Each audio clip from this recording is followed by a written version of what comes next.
surprising that when Henry came to the throne, he came with an ambition to build England a world-class navy. So plans were made to build 2 new Royal Naval dockyards because the existing one at Portsmouth could never have turned out enough ships.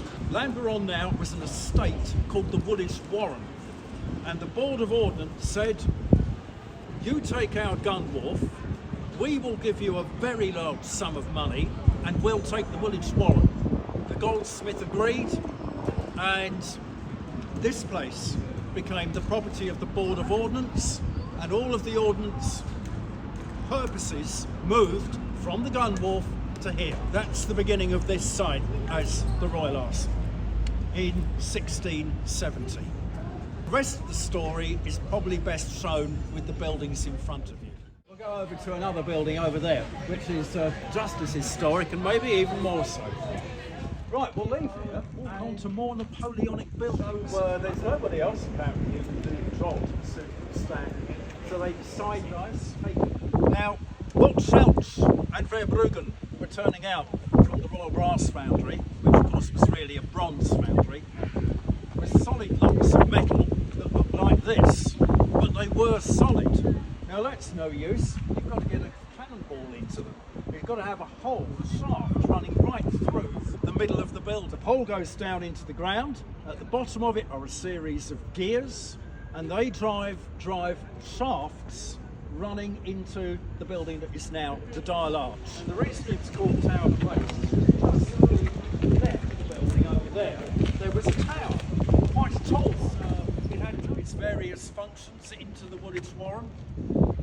The problem is that the building they've got here is a house. It's not that bit there in the middle is the oldest part, as the Arsenal's chemical laboratory.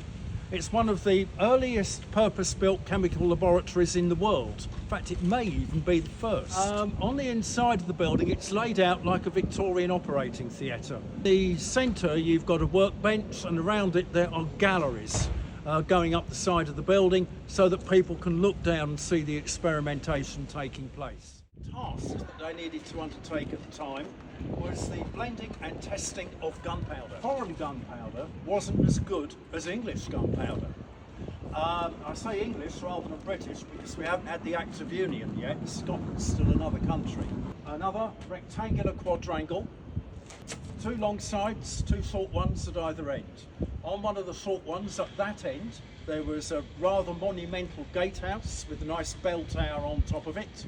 If you want to see what that looked like, go up the road to the Courthouse Community Centre at Deptford, and there is another one in Thamesmead, quite close to Morrison's supermarket.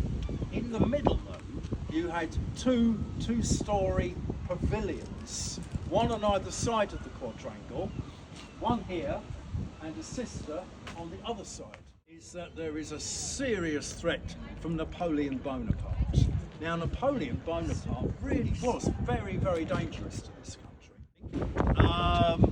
It's the Royal Carriage Department, and what you're seeing here is one side of a rectangular quadrangle, the Arsenal's favourite design of building for some centuries.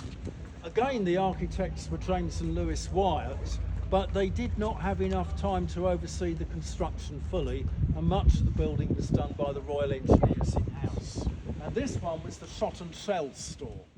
The members of the society had set about digitising the archive. An enormous amount of data was created. And thankfully, one man, the Arsenal's former chief electrical engineer, had the foresight to back it all up onto a series of hard drives. Those hard drives are the basis of the enormous website royalarsenalhistory.com, which Steve founded and administers today. And without that one man, Raymond Fordham, I don't think that you'd now be able to do any research online of any meaning into the Royal Arsenal. But thanks to Ray and Steve, we can. I better say who I am. My name's Ian Ball, and I'm basically interested in industrial history.